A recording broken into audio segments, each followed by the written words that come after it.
Now, in our previous video, we saw that we can find the area under a graph, and that'll tell us the distance covered or the accumulation of whatever the instantaneous rate of change is. So, what we've got here is there won't always be like that. We won't always have nice shapes like rectangles and triangles. Sometimes we may end up with, sometimes we may end up with graphs that look like this. And we're asked to find that area there to show some accumulation of something. In that case, what we have to do is we have to anti-differentiate or integrate.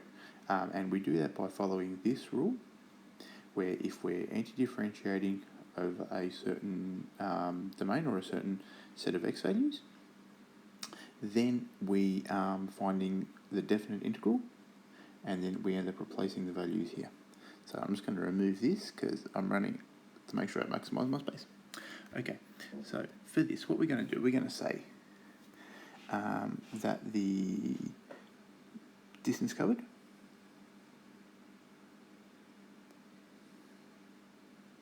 equals the antiderivative. Actually, you know what? I'll put it on the next line. Give myself some room.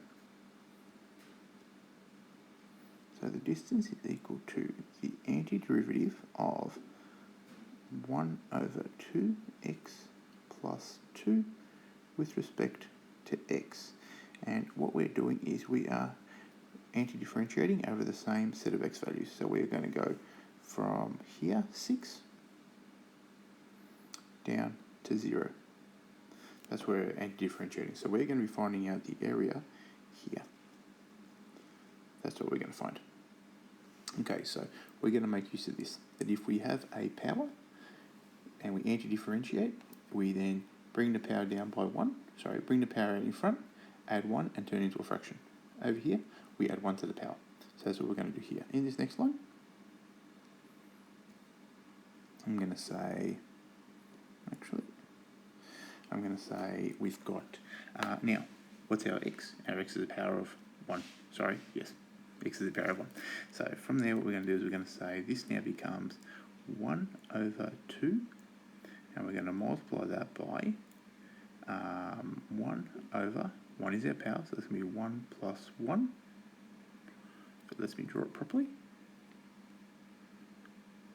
Plus 1, x, and then we've got our 1 there, 1 plus 1, and if we anti-differentiate a constant, we just put our x plus 2x. So from there, we'll end up with 1 over 2 times 1 over 2x squared plus 2x. So we end up with 1 over 4x squared plus 2x. Now, got to make sure that I'm including my square brackets. And I'm going to put those in. I'll do them in red.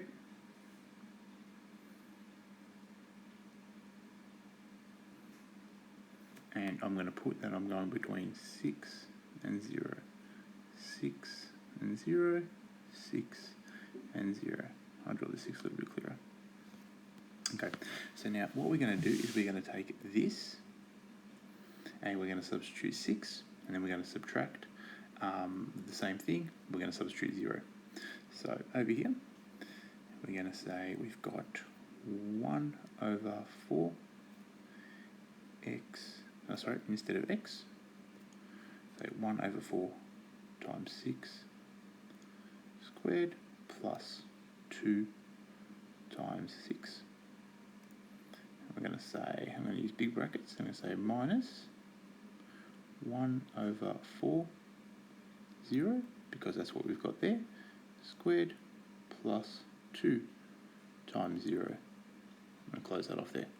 So a quarter times 0 squared plus 2 times 0 is going to be 0. And over here, a quarter times 6 squared is 36. Multiply that by a quarter plus 2 times 6, which is 12. We end up with 9 plus 12 minus 0, so we end up with 21. And as I said before, 21 meters. So they match up.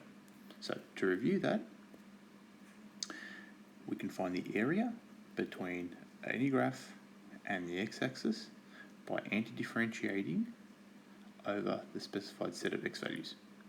And then what we do, we anti-differentiate like normal, we apply whatever law we need to. Here we're anti-differentiating a polynomial.